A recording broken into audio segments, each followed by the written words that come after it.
Dr. Cabral is an associate professor of mathematics at Trinity University. After receiving his Ph.D. from the University of Notre Dame in differential topology and continued research in discrete dynamics, his passion for sports led him to develop the Oracle method for sports predictions. Thank you. All right, thanks. I want to thank all the organizers and everyone who was here today for coming. This is great. I always like to say that my background is not necessarily sports analytics. One, because it allowed me to make silly mistakes early on because I wasn't experienced. But two, I give these type of talks a lot in surrounding colleges, and to show the students that sometimes you have no idea what you're going to end up with. And I never thought I would be talking about sports ever. And if next month I find out another cool project, maybe I'll just jump in and do it. Do what's really fun to you. So I want to talk about making predictions. So here, nice prediction. Who's going to win the Super Bowl? And last year, New England beat Atlanta. Of course, Atlanta blew a huge lead, and New England was the better team, and there was somewhat of a big upset. And if you look at several other computer models, they all predicted New England to win, and they would all been wrong or all been right. So in this talk, I want to talk a little bit about how does one make predictions. So the easiest one, of course, is win-loss, win prediction. And for me, that's the metric. If you look at two teams, you see their record, 14-2, 11-5. And even in the NFL, I would call just the win method. You look at the number of wins, 14 and 11. 14 is bigger, you pick 14. If your ranking method does not do better than just that method, do not be in the ranking business, right? Because everybody can do this, requires no analytics. So that for me is the baseline. If you can't do better than the win percentage, it's tough. Now, consistent, right? So there are several methods that use linear algebra. Massey, Cawley, there were a couple talks here that they mentioned Massey. Another one is Cawley that was used in the BCS, and I'll mention briefly. And there are several methods that use network theory. Bias voter, Keener, PageRank, we use this every day for Google, and the one I worked on, NFL Oracle. And statistics, and I like to call this Maxim likelihood estimators, Bradley Terry, very famous classical method. And I began this project a couple years back. I put on my website. During NFL season, we do a challenge. We see how people pick, and we try to put people against the computers, and so on. And during the season, I'd send a newsletter every week telling how we do it. Things are going. I have my students, they write little articles. Those who want to do data journalism, they don't know any math, that's fine. You can do some work, just write it. Okay. But what I'm interested today is how to evaluate just the quantity, but more importantly, the quality of predictions. And here's an example. Suppose now I look at the conference finals, and I have ranking methods that one predicts New England, but now it gives an 80% chance for New England to win. So of course it gave Pittsburgh 20% chance. So that method got the game correctly because more than 50% you predict a team to win. Now this method gave Green Bay 80% chance of winning. And of course Atlanta 20%. So this method got the game wrong. Okay. Now, then you have the second method, pick New England 60%, and now Green Bay also gives 60%. So this is 80-20, 80-20, this is 60-40, 60-40. So both have the same accuracy, they got the same amount of games correct or incorrectly, 1 and 1. But what about the quality? So I want to associate some measure of quality to the probability given to each event. People in economics and meteorology, they do that all the time. Every time they make a prediction, they back this up with a quality prediction. Why can't we do the same in sports analytics? So that's my question. And by the way, these methods come out of the site when humans pick games. So I have about 180 people that picks also games. Everyone can pick, free. It's kind of fun, and you can pick against the students in the course and against other computer methods that I code. Humans, we fans, tend to pick up very high numbers. We tend to give, if we think someone is going to win, 80, 90%. If we think computers, they're much more conservative. That's the gist. Okay, so what is the mathematics of it? So we have a rating of teams. So if we have n teams in the competition, we give them a vector rating, R1 to Rn, and the rating is the quality, right? It's the quality of a team. The ranking is just the order. First team, second team, third team. So you have a rating and a ranking. So the rating, of course, has more information on it. Okay, so a ranking method is just one of many ways. So you can flip a coin and pick up the rating for a team. Doesn't really matter. Canonical method, of course, win percentage. So it's just number of wins divided by wins plus loss. If there are ties in the NFL, they do have ties. Every once in a while, this year we had 2. You give half a win for each team. Okay. All right. So to make a prediction, if a team has a better rating, we always predict that the better rated team wins. Okay, so that's how you make a prediction. All right, so linear algebra methods. So the first method here that I will highlight is Maxim.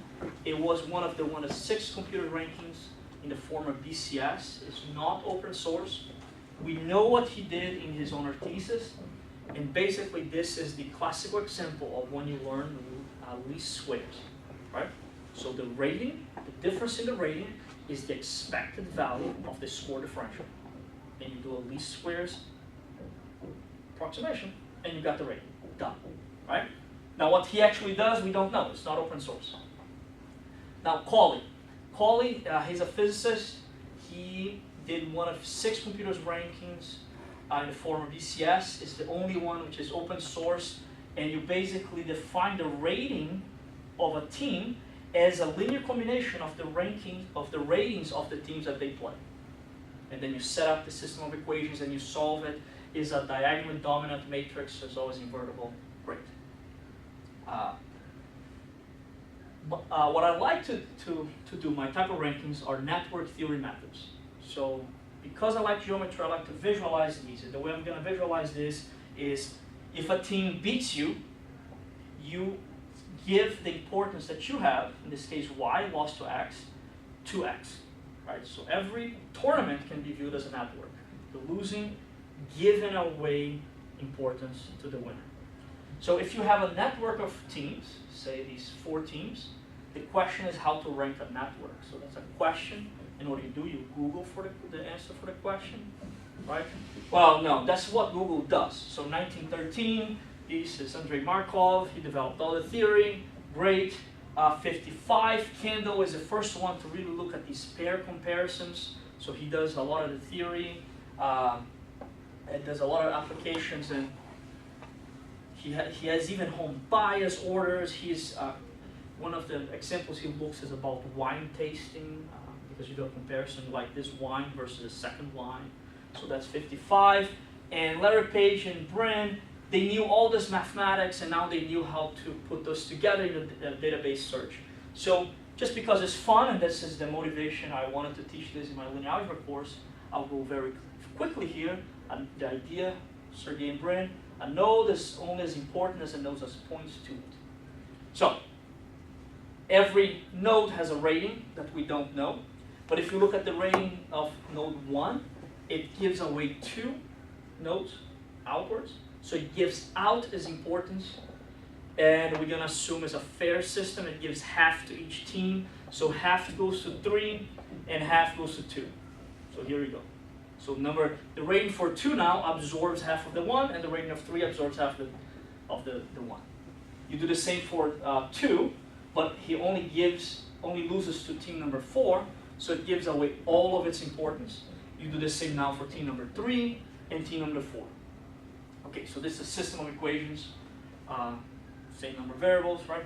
Set of equations. You set up this is a linear algebra system. You're looking for the one eigenvector. So the rating of the teams is the eigenvector associated to the eigenvalue 1. And you have a wonderful theory. These exist. That's a Perron-Frobenius theory. Yeah, you go. Okay, so you can customize the weight and preferences for each edge. So if you lose to two people, maybe you don't give 50-50, you can customize this, right? So the biased voter, these are, Muka is a guy from North Carolina, University of North Carolina, works a lot on network theory. So he says that you should move always towards the winner and you allow the loser to stay. So you don't always have to move. You can stay the loser with a very small probability. Keener in 1993 is a math biologist. He made weighting for scores. So he developed his methods to addressing why Utah wasn't in the top 25. He's famous for his rankings, even though he really never did anything else on that. But it's a fantastic idea. And he does a damping on scores. So in college football, you tend to run up the scores. So he penalizes you for that. In 1998, page rank, there's a teleportation matrix. All the mathematics of these things words are addressed. Okay. According to several people that I know that intern at Google, that's not exactly how they do it these days, but that's the original search engine. Okay. And then the method we created a couple of years ago, that's the Oracle method. So the simple idea is when you get a comparison between a winner and loser, we say we want to take some hold of this. We just don't want to let the methodology, the network, play by itself. So we add an extra node in the network. This involves a transitional probability. So before you make the movement from the losing to the winner, you may go up to consult an oracle, go up to the oracle, and the oracle directs you where you go. So this small customization pay off big time. Okay. And this customization here is for any sport. Every sport has different customization. So is the NFL oracle. We even did this ranking lizards in a paper about lizard hierarchy. Right? You just need to know what your system is. You can do any sport, anything. Every sport is different. Okay, so once you know how to make these rankings, rating systems, now we want to make a prediction. And I would like to say, okay, these predictions may involve a home factor, which I'm going to call theta, and I'm going to define the probability that team I beats team J should be a function of the ratings. That depends on theta. And this function needs to be a probability, and I would like this function to be greater than a half, if and only if team Ri is greater than Rj, theta Rj. Okay? If it is equal to a half, by default, we're going to predict the home team to win. If they have the same probability of winning, 50-50, home team wins. Okay, this function is just a very fancy way to say, okay, divide the rating Ri divided by Ri plus theta Rj. That's how to compute the probability. If theta is equals to 1, I'm just going to call this the usual prediction. And when theta is greater than 1, this is the home advantage. So there is some home advantage, right? Okay, I'm not the first one to do this. In fact, Zermelo in 1920s did this. This comes from Bradley Terry, the method from statistics, that basically says, find from the sample the number of times team I beats team J. Okay? So these are obtained from the sample.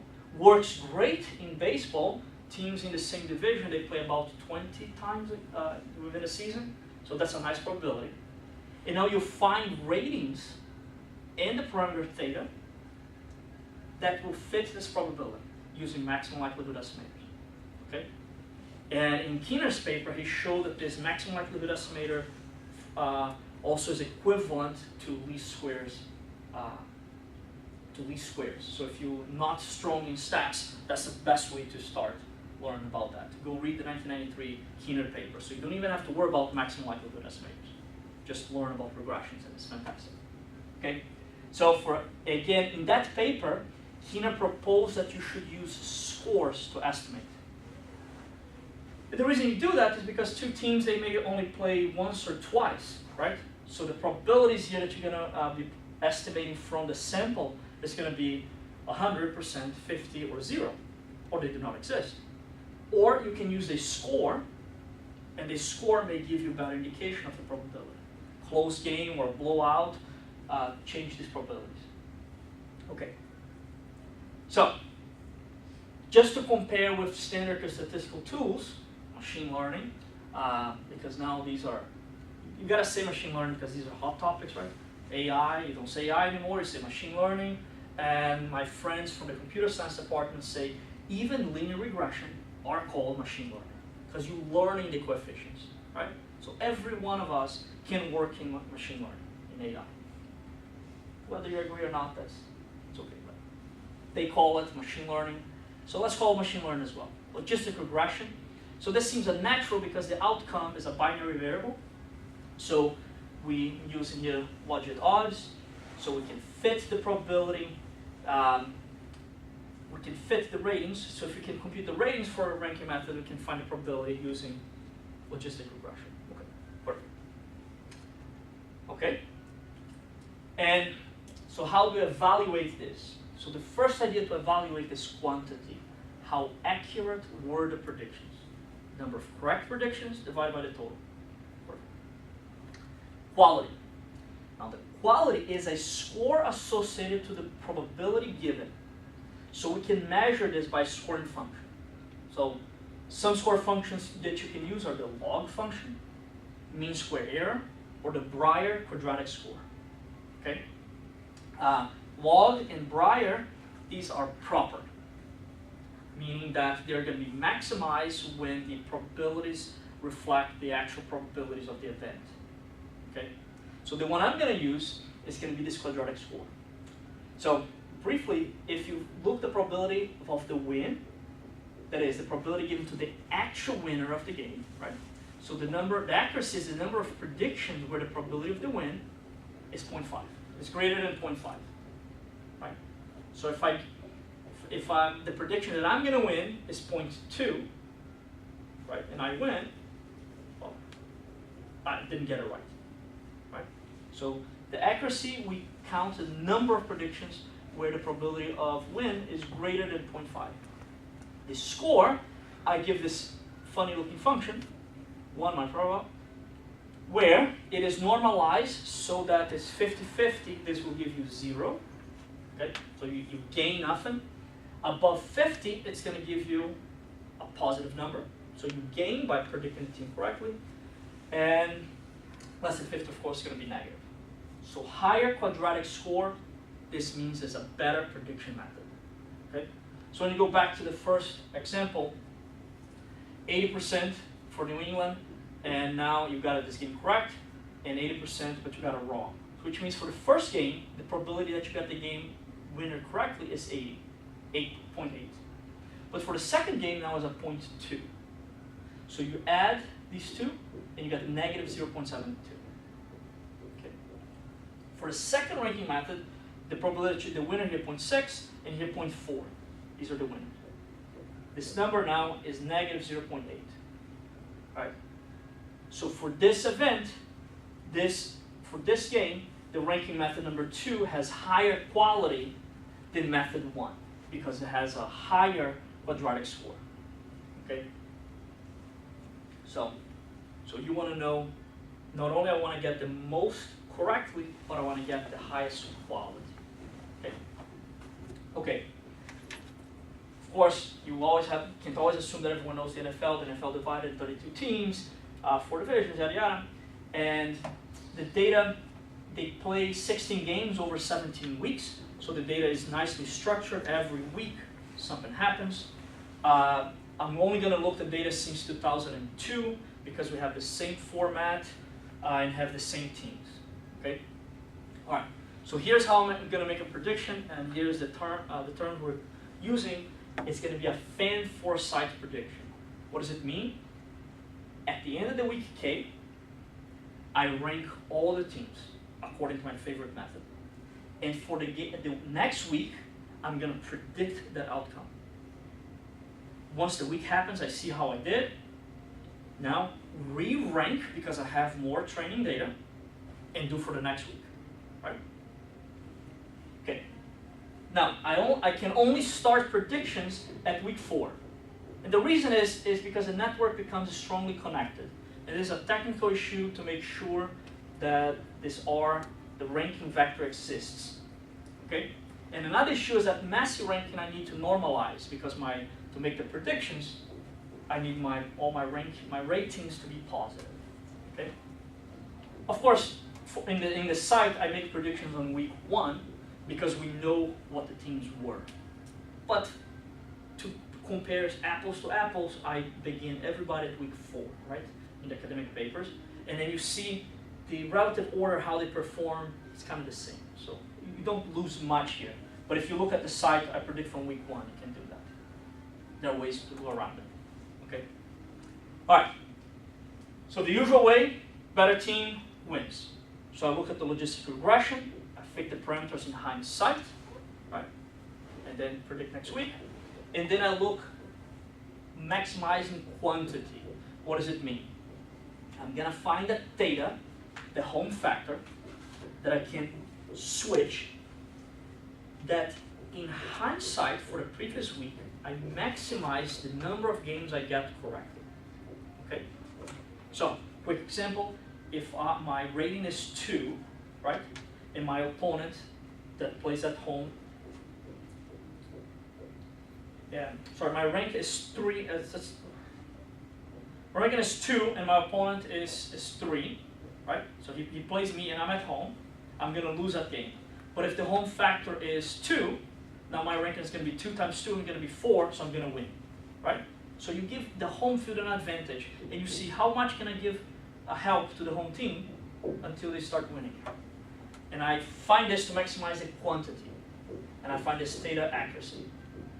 I can also do this by maximizing the quality. Don't care about how many games I get it right, but I care the high quality.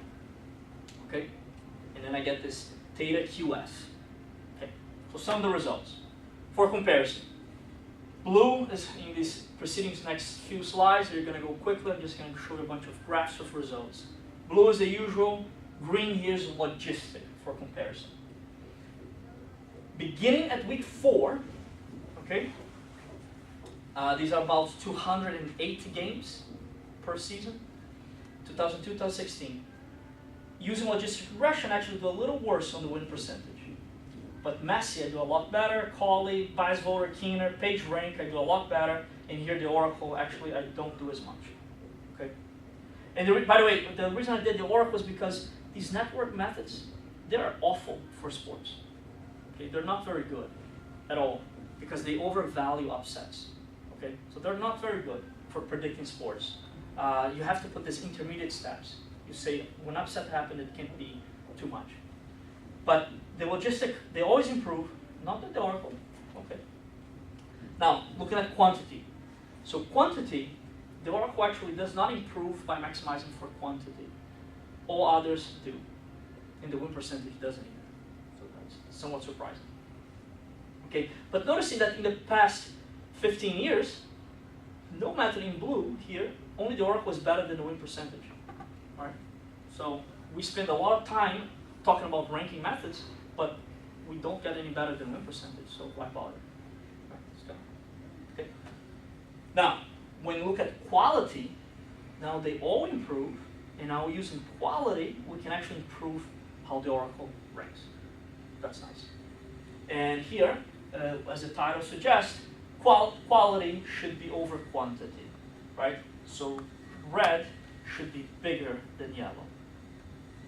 So we want there's some value here that these ranking types, ranking methods, improve the quality instead of quantity. Not all, but most. Okay, not all here. Okay. And here comparison with all the rankings.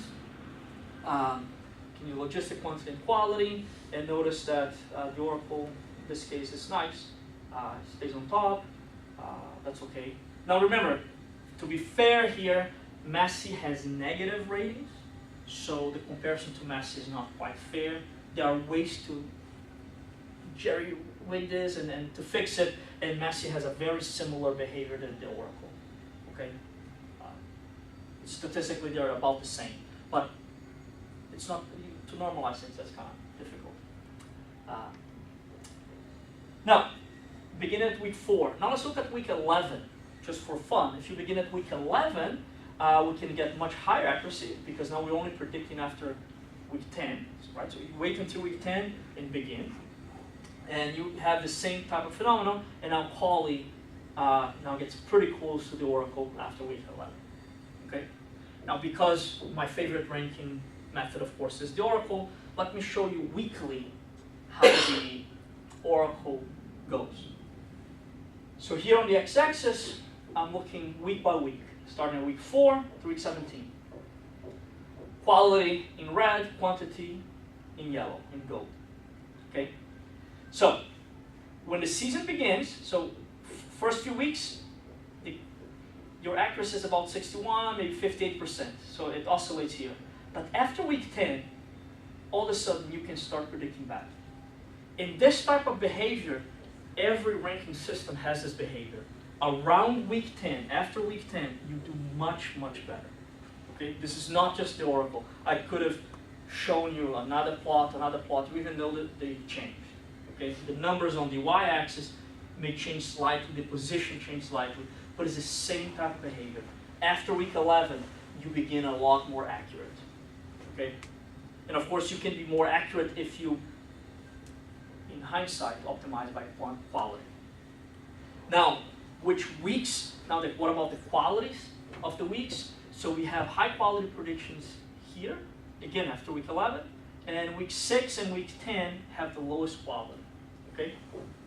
Another observation, it is often said that you should include week 17 because teams are resting, right? But the data, again, this for all models, but the data shows you that the predictions in week 17 are actually better than 16. So if teams are not caring, if these are not caring, the data doesn't show that. When we look at prediction, we can get week 17 even better than 16. So even much higher quality. Okay. And some remarks, quality over quantity to improve accuracy. So we should not just focus on actually getting more games correctly. There is home field advantage. Of course, the QS, once we get the quantity, it's usually much higher than the accuracy. So what is happening here is you change in games, you give an advantage to the home teams. Okay? When you look at the data, you switch about 30 games. You switch, you give the home team prediction to get advantage. And you usually gain about 2 games a season. Okay? So it's not huge. So we're talking about here, we do all this work to get 2 games correctly. Okay? And something that I'm not gonna show in a slide here is these qualities, these predictions are better calibrated. Meaning, if I tell you that I have a 65% chance of win, and you look at all the predictions that I made, that I gave a 65% chance of winning, I'm 65% correct, right? Because when you look at predictions that people give, oh, this team has a 90% chance of winning, they usually, all these predictions, they only get 60% of them right. So that's called calibration, right? And again, people in meteorology, they are much more attuned to this, and perhaps stats people, but mathematicians, we don't. And we don't really look at that, but I say that we should. If we are going to use in sports analytics and start making predictions, we should worry about our accuracy, our quality, and our calibration. Okay? Thank you.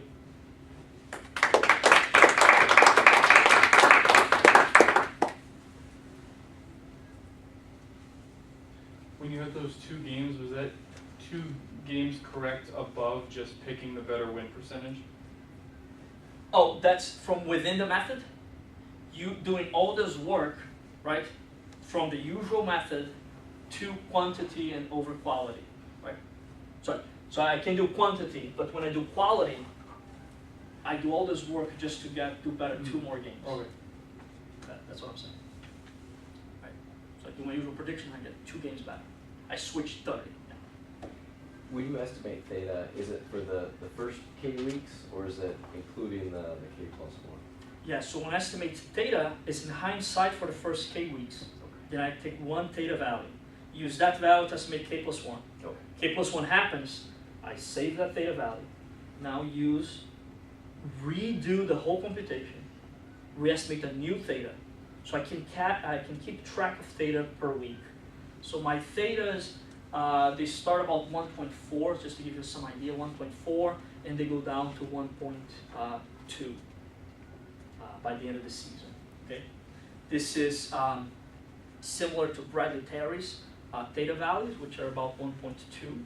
Okay, this type of work can functions in other sports. You can do this for NHL, NBA, and here I just presented to you the NFL, but you can do for all sorts of sports and the home advantage.